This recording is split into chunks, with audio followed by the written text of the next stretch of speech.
Hi mga Mi! Welcome sa ating page! For today's video mga Mi ay isasama ko kayo sa paggawa ng sunflower using 2.5 cm satin ribbon. Bale, ang sukat niyan mga Mi, niyang card na yan is 8.5 cm. Madalas mga Mi, 8.5 cm na nga yung gamit ko kasi yung sukat niyang card na yan is 8.5 cm talaga. Halos nga mga Mi, sa lahat ng ginagawa kong flower ay yan na ngang card talaga yung pinansusukat ko. Syempre mga Mi, kapag card talaga yung ginamit natin is mas mapapadali tayong maggupit or mag-cut. Dati mga Mi, nung nag-i-start pa lang ako ay talagang isa-isa kong kinakat yan kasi nga yung gunting ko noon mga Mi ay medyo mapurol. Kaya naman kapag gusto nyong mapadali yung trabaho ay bumili nga kayo ng gunting na matalim mga Mi. Para kahit ilang ikot dyan sa card mga Mi, medyo makapal ay magugunting nyo pa rin ng maayos. Lalagyan ko na nga lang ng background music mga Mi para makapag-focus kayo kung paano ko nga ginagawa. Para sa baguhan at hindi pa nakasubok ay malaking tulong din naman ito mga Mi, kaya panoorin nyo.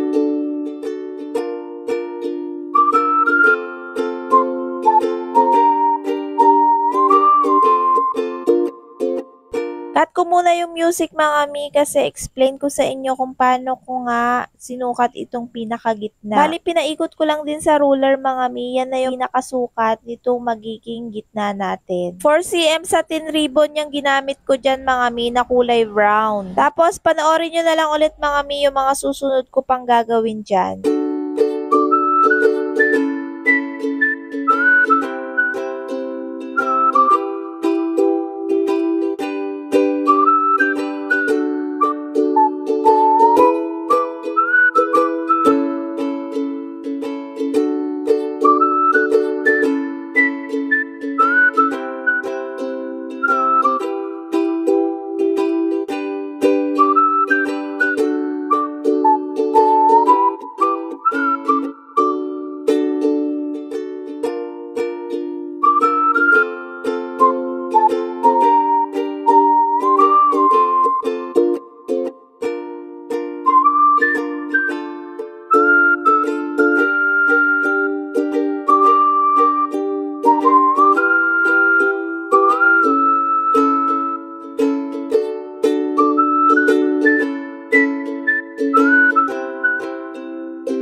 Tapos mga Mi, nagbilang lang din ako ng 36 pieces para sa ating petals. Tapos panoorin nyo na lang din mga Mi kung paano ko nga dinikit.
Ganyan nga muna yung ginawa kong pagdidikit mga mi. Hindi ko muna siya dinikit dun sa pinaka-center natin. Parang feeling ko kasi mga mi, yan yung pinakamagandang way para maging maganda yung outcome.